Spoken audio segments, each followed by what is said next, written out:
नमस्कार, मैं हूं doctor Chandrashekhar Sharma. Brilliant public school के हिंदी विभाग में मैं शिक्षक हूं और आज मैं ऑनलाइन क्लासेस के माध्यम से बच्चों को हिंदी व्याकरण के पहले ही पाठ भाषा पर कुछ परिचर्चा करूंगा। मैं बच्चों को आज अपने इस क्लास में भाषा के विषय में बताऊंगा, भाषा की विभिन्न परिभाषाओं के विषय में बताऊंगा और भाषा के विषय में विद्वानों के क्या मत हैं और हमारे जीवन में भाषा का क्या महत्व है, इन सब पर मैं आज बात करूंगा। तो चलिए शुरू करते हैं अपनी ये क्लास। और इस क्लास में हमारा विषय है भाषा। और भाषा विषय के साथ मैं सबसे पहले आपको भाषा की परिभाषा की ओर लिए चलता हूं। तो भाषा की परिभाषा की जब हम बात करते हैं, बहुत सारी भाषा की परिभाषाएं दी गई हैं और उनमें से कुछ परिमार्जित परिभाषाएं हमारे सामने जो निकल कर आती हैं वो ये बताती हैं कि भाषा वह साधन है जिसके द्वारा मनुष्य बोलकर, सुनकर, लिखकर, पढ़कर अथवा संकेत के माध्यम से अपने मन के भाव या विचारों का आदान प्रदान करता है। एक बार दोबारा हम इस परिभाषा को देखेंगे, सुनेंगे, समझेंगे कि भाषा क्या है। विद्वानों ने बताया कि भाषा वह साधन है जिसके द्वारा मनुष्य बोलकर, सुनकर, लिखकर, पढ़कर अथवा संकेतों के माध्यम से अपने मन के भावों या विचारों का आदान प्रदान करता है। और अब आगे और चलते हैं, ये बात करते हैं कि भाषा को और सरल माध्यम से और सरल तरीके से कैसे समझें। तो कुछ विद्वानों ने भाषा को दूसरे शब्दों में समझाने की कोशिश की और सरल शब्दों में समझाने की कोशिश की और यह बताया कि जिसके द्वारा हम अपने भावों को, जो हमारी इमोशंस हैं, जो हमारी फीलिंग्स हैं, अपने भावों को लिखित, मौखिक अथवा सांकेतिक रूप से दूसरों को समझा सकें और दूसरों के वही इमोशंस, वही फीलिंग्स, वही भाव स्वयं भी समझ सकें, उसे भाषा कहते हैं। सामान्य रूप से बताया गया कि भाषा क्या है, जिसके द्वारा हम अपने भाव को लिखित, मौखिक अथवा सांकेतिक रूप से व्यक्त कर सके, दूसरों के सामने समझा सके उन्हें और दूसरों के भाव को समझ सकें, उसे भाषा कहते हैं। और भाषा की जब बात और आगे बढ़ी, भाषा को थोड़ा सा और हम आगे लेके गए तो कुछ और एक विशेष परिष्कृत परिभाषा भी विद्वानों ने हमको दी। उन्होंने कहा कि भाषा को सामान्यतः, उन्होंने बताया कि सामान्यतः भाषा मनुष्य की सार्थक व्यक्त वाणी को कहा जाता है। भाषा किसको कहा जाता है? मनुष्य की सार्थक व्यक्त वाणी को। ध्यान रखना है, जिसका कि अर्थ हो, भाषा वह है। निरर्थक व्यक्त वाणी भाषा नहीं है। सार्थक मतलब जिसका कि एक कोई अर्थ है, जिसका कि कोई एक मीनिंग है, जिसका कि कोई एक उद्देश्य है। और वो उद्देश्य क्या है? भाव को व्यक्त करना। निश्चित रूप से भाव को व्यक्त करना भाषा का उद्देश्य यहां निर्धारित होता है। कुछ भाषा के वैज्ञानिक भाषा की कुछ परिष्कृत परिभाषाएं देते हैं और उनके कुछ लक्षण भी देते हैं। यहां सबको लेना तो संभव नहीं है, लेकिन मुख्य रूप से दो भाषा वैज्ञानिकों की बात मैं यहां आपसे कर लेता हूं। डॉक्टर श्याम सुंदर दास बहुत बड़े भाषा वैज्ञानिक हमारे हुए और डॉक्टर श्याम सुंदर दास ने भाषा के विषय में क्या कहा, यह मैं आपको बताता हूं। उन्होंने कहा कि मनुष्य और मनुष्य के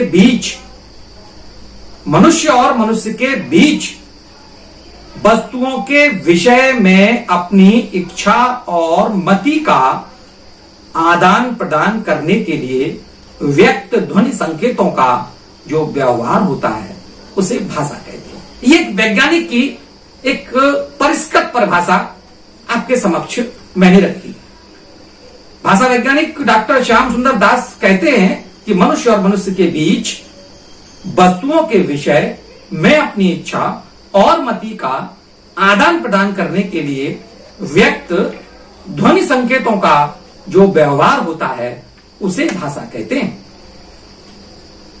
बाबू श्याम सुंदर दास की ही बात को आगे बढ़ाते हुए डॉक्टर बाबूराम सक्सेना ने भी बहुत बड़ी बात कही भाषा के विषय में। उन्होंने कहा कि जिन ध्वनि चिन्हों के द्वारा मनुष्य परस्पर विचार विनिमय करता है उसको समष्ट रूप से भाषा कहते हैं।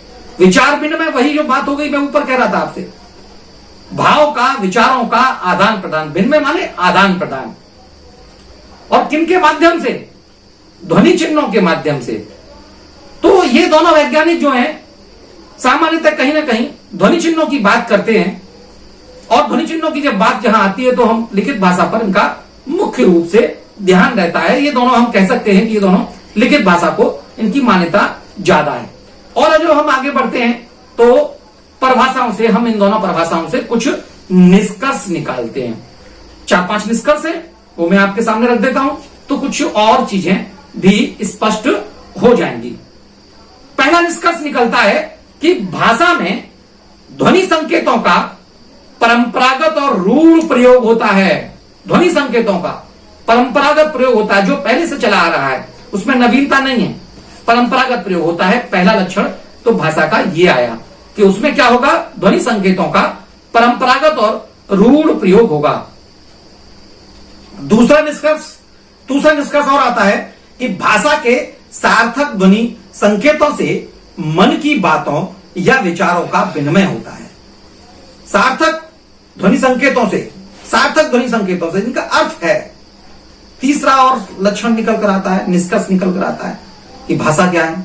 भाषा के ध्वनि संकेत किसी समाज या वर्ग के आंतरिक और बाह्य कार्यों के संचालन या विचार विनिमय में सहायक होते हैं।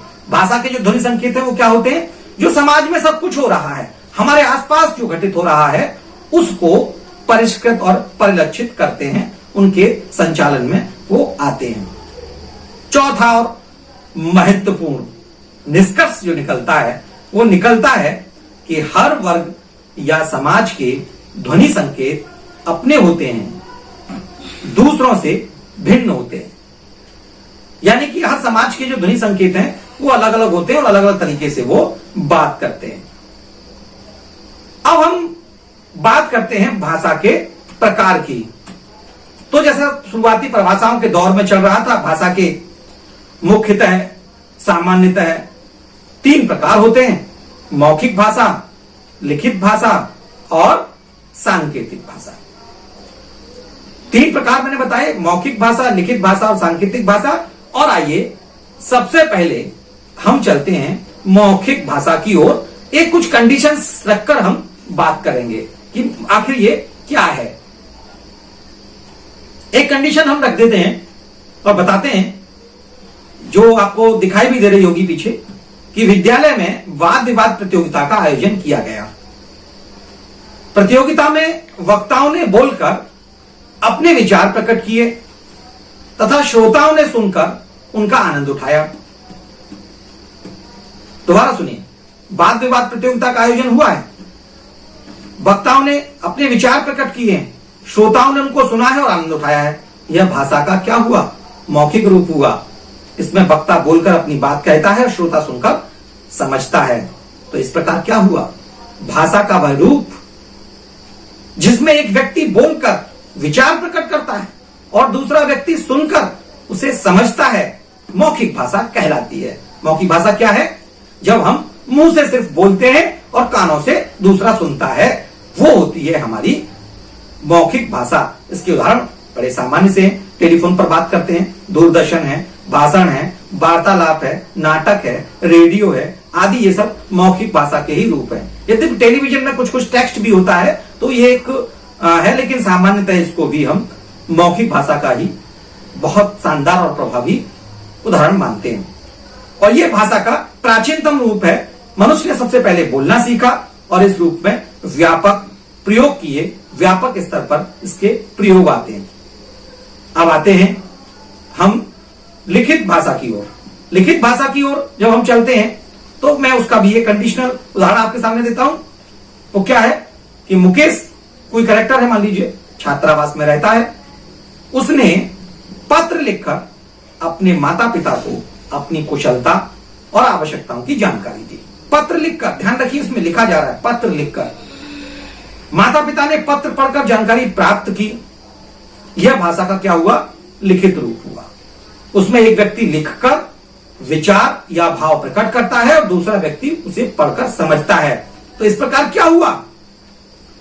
इस प्रकार भाषा का वह रूप जिसमें एक व्यक्ति अपने विचार या मन के भाव प्रकट करता है और दूसरा व्यक्ति पढ़कर उसकी बात को समझता है, लिखित भाषा कहलाती है।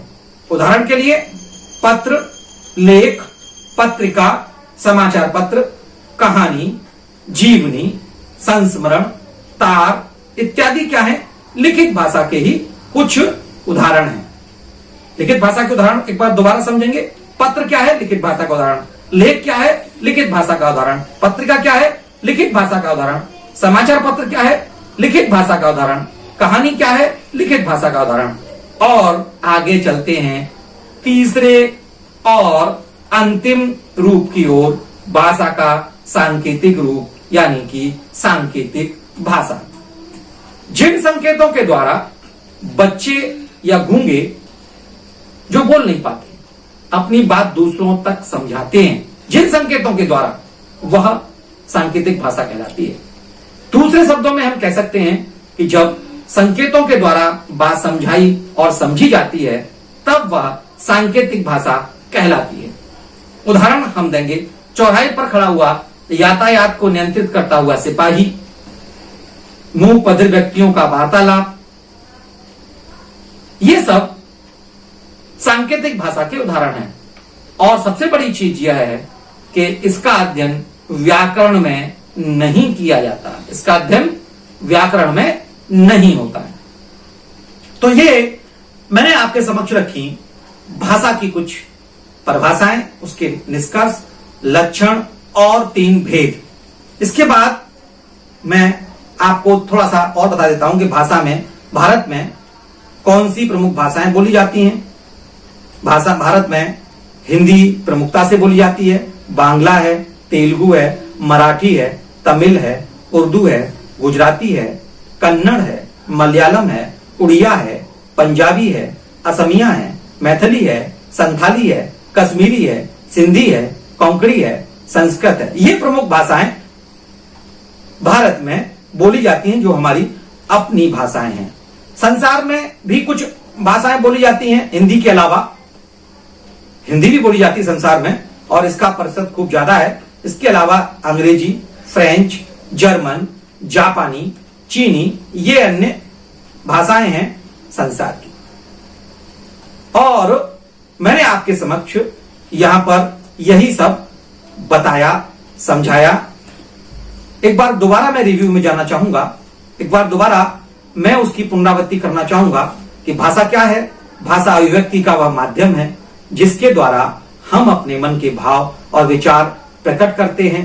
कैसे? लिखकर, बोलकर और संकेतों के माध्यम से। जब हम लिखकर व्यक्त करते हैं तो वो लिखित भाषा हो जाती है, बोलकर व्यक्त करते हैं तो वो मौखिक भाषा व्यक्त हो जाती है, और जब हम संकेतों के माध्यम से व्यक्त करते हैं तो वह सांकेतिक भाषा हो जाती है।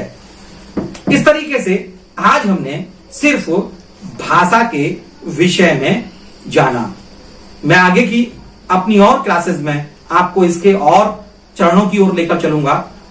मुझे उम्मीद है कि आपको भाषा के विषय में यह पूर्णतः स्पष्ट हो गया होगा कि भाषा अभिव्यक्ति का माध्यम है जिसको हम लिखकर, बोलकर और संकेतों के माध्यम से पूरा करते हैं।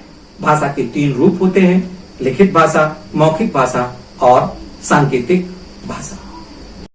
और आइए अब पाठ के अंत में बारी है आपकी, यानी कि कुछ अभ्यास की। और अभ्यास बहुत साधारण से, वही 2-3-4 प्रश्न हैं जिनको हम डिस्कस करेंगे। मैं इनके उत्तर आपको नहीं बताऊंगा। क्यों? क्योंकि उत्तर आपको अब खुद लिखने होंगे। मेरे द्वारा पढ़ाए गए इस पाठ के आधार पर आप अगर इनके उत्तरों को देने के योग्य हैं, तो निश्चित रूप से यह पाठ आपकी समझ में नहीं आया है और कहीं अड़चन है, कहीं रुकावट है, तो आपको यह वीडियो दोबारा देखना चाहिए। पहला ही प्रश्न है, भाषा किसे कहते हैं? दूसरा प्रश्न, भाषा के कितने रूप हैं? तीसरा प्रश्न, पत्र लेखन भाषा का कौन सा रूप है? और चौथा प्रश्न, मोबाइल फोन पर बात करना भाषा का कौन सा रूप है? एक और नया प्रश्न, चौराहे पर खड़ा यातायात पुलिस का जवान किस भाषा में बात करता है?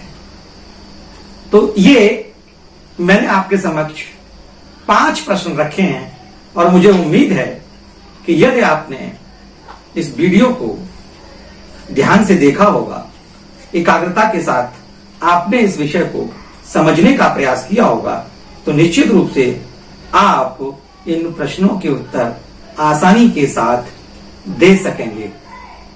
यदि आप किसी तरीके से कोई अड़चन महसूस करते हैं तो मैं आपसे पुनः कह रहा हूं कि आप इस वीडियो को दोबारा देखिए